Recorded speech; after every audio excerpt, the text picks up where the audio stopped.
लोकसभा चुनाव 2024 के रण का बिगुल बज चुका है। मुजफ्फरनगर पहले चरण में मतदान होना है। 19 अप्रैल का पहला मतदान है। मुजफ्फरनगर के इंडिया गठबंधन से प्रत्याशी हरेंद्र मलिक जी हमारे साथ है। पूर्व एमपी रहे हैं, पूर्व एमएलए रहे हैं और इनसे आज बात करेंगे और किस तरह का इस वक्त माहौल मुजफ्फरनगर लोकसभा के अंदर है, क्योंकि 5 विधानसभा इसके अंदर आती है: सरदना, मुजफ्फरनगर, खतौली, बुढ़ाना और चरथावल। इसी के साथ साथ हरेंद्र मलिक से बात करेंगे। हरेंद्र जी, स्वागत है आपका बहुत बहुत चैनल में। मैं जानना चाहूंगा कि जिस तरह से इस वक्त चुनाव का माहौल है, क्या रणनीति लेके चल रहे हैं, क्या मुद्दे इस वक्त जनता के बीच लेके चल रहे हैं? अभी तो राजनीतिक हलचलें शुरू हुई है, चुनाव की शुरुआत है, पर यह सच्चाई है कि पिछले 1 साल से हम लोग चुनाव लड़ रहे हैं। समाजवादी पार्टी भी चुनाव लड़ रही है, भारतीय जनता पार्टी भी चुनाव लड़ रही है। चुनाव की जो स्थिति है वो पार्टियों से इतर कैंडिडेट्स के ऊपर आकर के रुक गई है। यहाँ हरेंद्र मलिक बनाम संजीव बालियान बनाम हरेंद्र मलिक चुनाव होने की संभावना ज्यादा है। अभी माहौल किस करवट जाएगा, सब अपने अपने प्रयास में लगे, हम भी प्रयास में लगे हैं।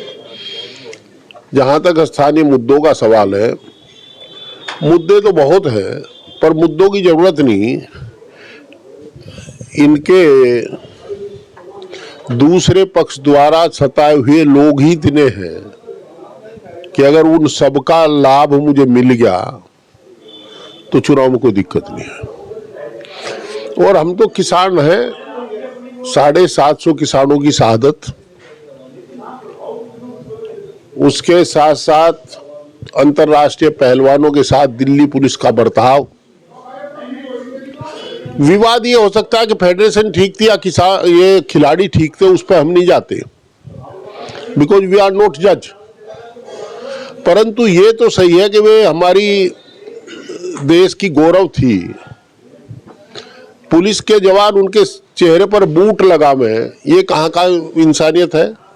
750 किसान शहीद हो जा एमएसपी की मांग को लेकर के, और सरकार का एक बयान भी ना जा, ये कहाँ की वो है?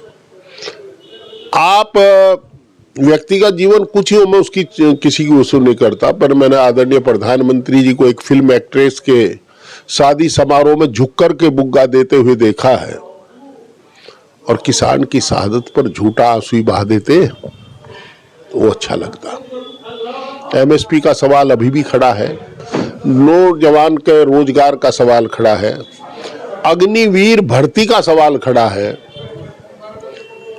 और जिन नौजवानों ने रोजगार के लिए आत्महत्या कर ली। कल मुझे एक लेबर लीडर मिले जो दिल्ली से आए थे केवल हमारे चुनाव में नैतिक बल देने के लिए।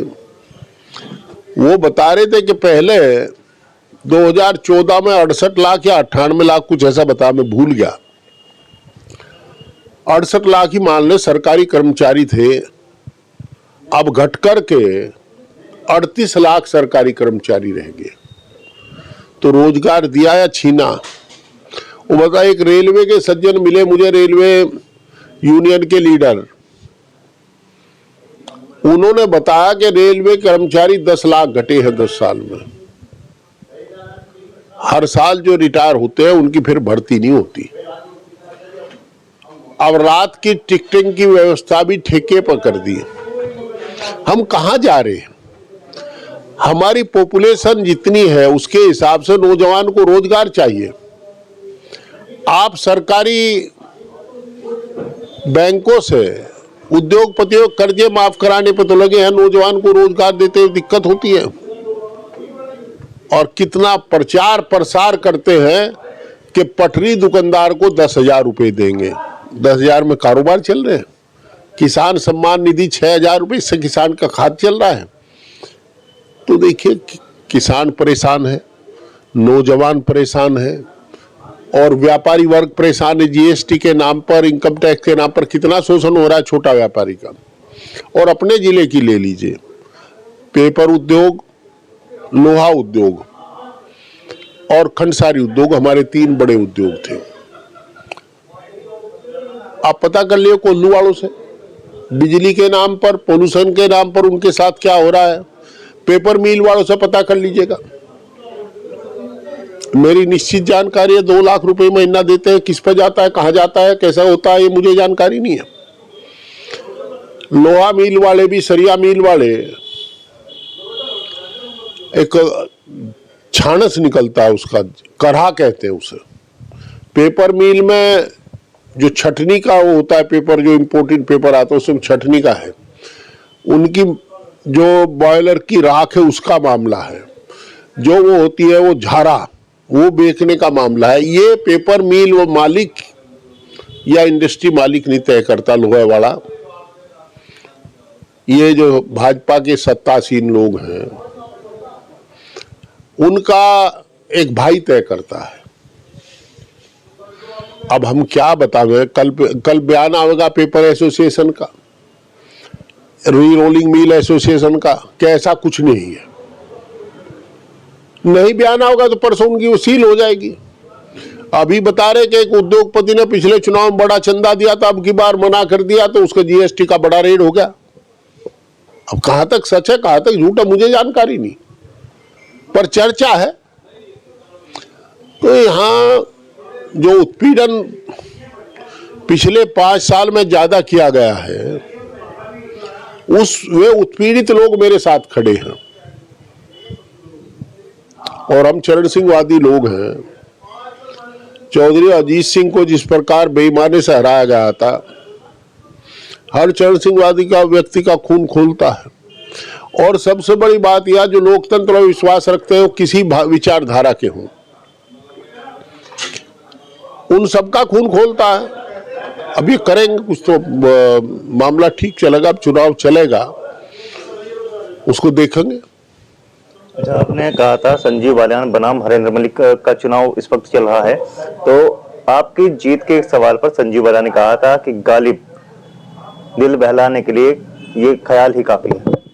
उन्होंने ठीक कहा, क्या गलत कहा? जितनी उसे सोचो उतनी कहा। सावण के अंदर को हरे हरे दिखे, मुझे दिखे मेरी जीत है, उसे दिखे उसकी जीत है।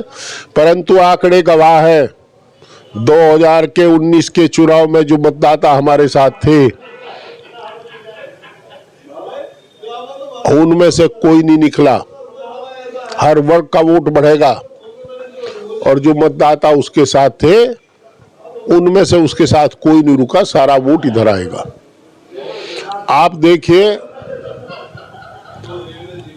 कश्यप, सैनी, पाल, प्रजापति, त्यागी, राजपूत, रवा राजपूत, गुर्जर, ब्राह्मण, इवन वैश्य में पंजाबी वर्ग में एक बड़े तबके का आशीर्वाद हमारे साथ है। चुनाव चलने दो, अभी प्रशासन का बेजा इस्तेमाल कर रहे हैं अभी तो ये लोग, पर हम इस्तेमाल रोकना जानते हैं। बड़ी सीधी बात है, हम लोग हाथ जोड़ करके वोट मांग रहे हैं, पर हम पढ़े लिखे लोग हैं, हम लिखत पढ़त का काम भी जानते हैं। हमारा चुनाव निष्पक्ष होगा, इसके लिए हम कोई कोर कसर नहीं छोड़े। मेरे पास कार्यकर्ताओं की समर्पित टीम है और मैं फक्र के साथ कह सकता हूं जिले के सभी नेताओं से ज्यादा बड़ी है। उन्हीं के सारे हम राजनीति में जिंदा है। यार, लंबा राजनीतिक जीवन हो गया, हम सबको देखते हैं, सबका सुनते हैं। आपको जानकारी होगी, चरथावल चुनाव में मैंने कहा था, वीडियो वायरल भी हुई थी, 97,500 वोट मिलेंगे, तो 97,700 वोट मिली थी। अब की बार भी कह रहा हूं कि भारतीय जनता पार्टी 3 लाख पर रुकेगी और हम 6 लाख पर जाएंगे। आपके सामने नतीजा आएगा जब बता दूंगा। अगर ये गुस्सा इसी तरह चलता रहा और चुनाव स्वतंत्र रूप से हुए, अगर चुनाव निष्पक्ष नहीं होंगे तो हम बलिदान के लिए तैयार रहेंगे। हमारे साथी और हम मुल्क के संविधान के बचाने के लिए गांधीवादी तरीके से, चरण सिंहवादी तरीके से आंदोलन करके अपने प्राणों को नौछावर करने को भी तैयार रहेंगे। ऐसा नहीं है, बकरी का बच्चा नहीं है हम। अगर आप ऐसे ही कर लोगे रम्मी में आते रहेंगे, हम लोग ठीक ठाक जानते हैं काम, ठीक ही करेंगे। ये थे हमारे साथ हरेंद्र मलिक जी। इन्होंने अपने चुनावी संघर्ष के बारे में और जो इस वक्त का माहौल चल रहा है उसके बारे में बताया। हलचल लेने के लिए और साथ है हमारे गोपी सैनी के साथ हिमांशु पाल।